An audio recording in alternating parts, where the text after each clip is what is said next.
Hey guys, it's Jonny. So it's not quite summer holiday time for me yet, but I was traveling on business a couple of weeks ago and I got to visit one of the world's most expensive cities, or what has been in the past couple of years. I'm talking about Tel Aviv. And there are multiple reasons behind life in Tel Aviv being so expensive. And in this video, we're going to talk a little bit about some of them. And of course, with every travel video, I'm going to share my experience with you guys. So let's get right into it.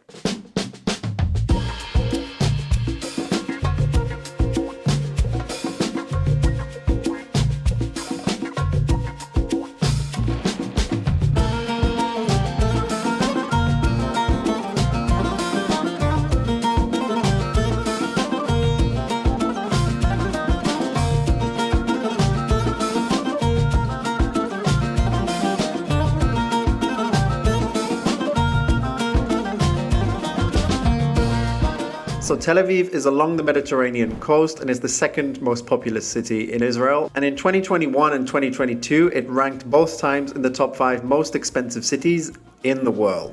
There are multiple factors behind the increased cost of living in Tel Aviv, some related to housing, which we'll come to a bit later, but the first one we're going to talk about is related to the currency. And basically, up until this year, pretty much, the shekel has grown stronger and stronger against the US dollar. Now, at the time of recording this video, the exchange rate between the US dollar and the new Israeli shekel is about $1 equals 3.6 shekels. More on this a bit later in the video, but as you can see on the graph, since 2015, the shekel has appreciated against the dollar, has gotten stronger and stronger and stronger.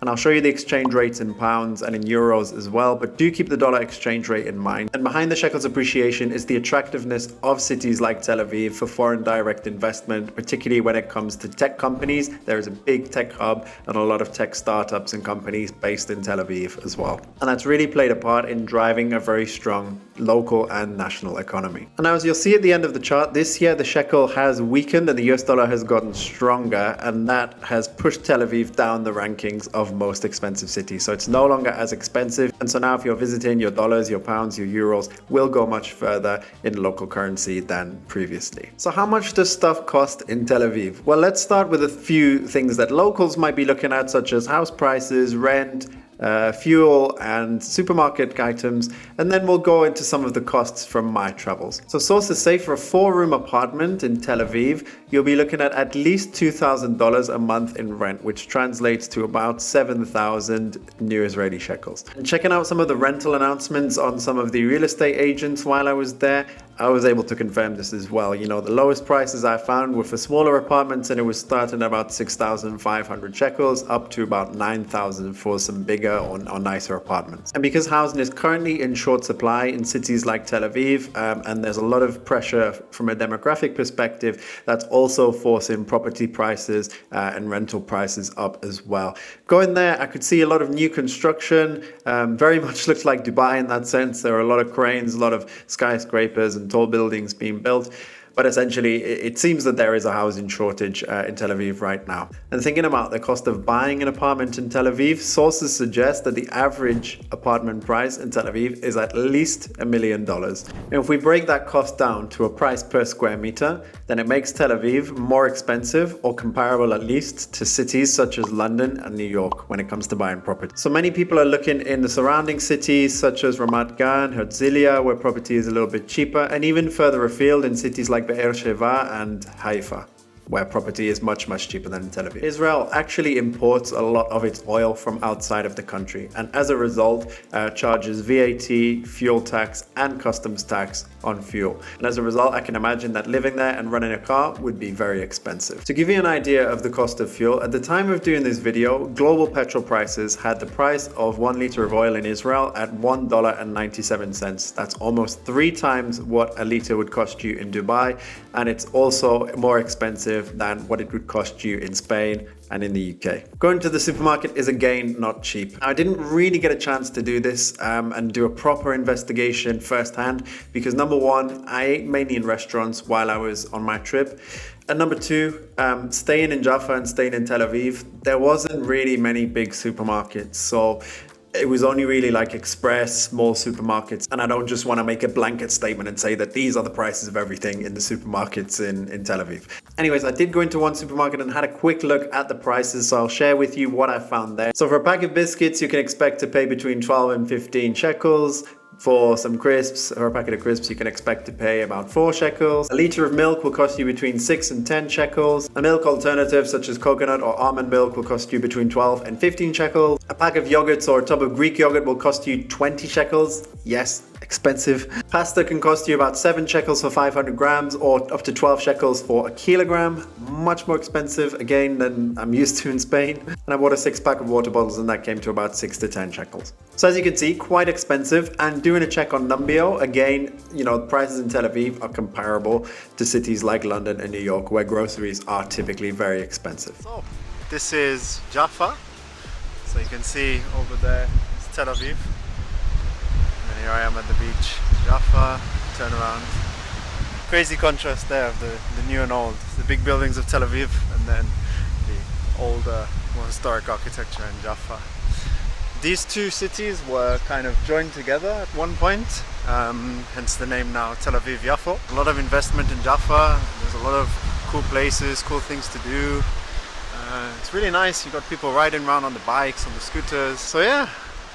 Nice part of the city. Alright, now let's talk about some of my costs to stay there. So I stayed in Jaffa because the prices in Tel Aviv for hotels were really, really expensive. And Jaffa being not so far away, I thought I would find something a little bit more affordable there. So I stayed in a boutique hostel with my own room. So basically this was like a property that had been converted out. It had basically a shed, kitchen and kind of common area to hang out, had a washing machine, and it had like a little area outside where you could hang out, and basically had your own room with your bed and bathroom. So my stay in Jaffa in this hostel cost me about 300 euros for the 3 nights, which given the price to quality ratio I was pretty happy with, because the good hotels in Tel Aviv, they're pretty much starting from 100 euros upwards per night, and that's for the good ones. Of course you can pay less, but looking at booking.com, some of the ratings weren't as good. Now, it's common, particularly for tourist services, to get your invoice in US dollars because of, as I mentioned earlier, the Israeli shekel and the US dollar kind of comparison, with it being like a reference currency. However, there will be some things that you'll want to pay for in the local currency in Israeli shekels. And my solution to do that while I was there was using my Wise card. Now, I've been using Wise for years now because it's one account where I can send, receive, and hold up to 40 different currencies. I can also spend in those 40 different currencies in up to 150 countries when I travel. So it came in particularly handy during this trip when I needed to pay for stuff in shekels. I could use either the card to pay for it. I was also able to pay in cash by withdrawing shekels from an ATM, and by choosing the right one, I was able to do so without being charged commission. So if you've got any travels coming up and you're looking for a solution when it comes to currency, I'll leave my link to Wise in the video description for you to sign up. Now, to get around Tel Aviv, there are many, many ways to do so. As I told you, I was staying in Jaffa, the nearby town, which is about 4 kilometers from Tel Aviv. Now, that would take me about an hour to walk. But there are many other ways that you can get around as well. Now, getting around by taxi can be quite expensive, as the starting fee is about 11 to 12 shekels, and then you'll be charged about 5 to 6 shekels for every kilometer that you travel.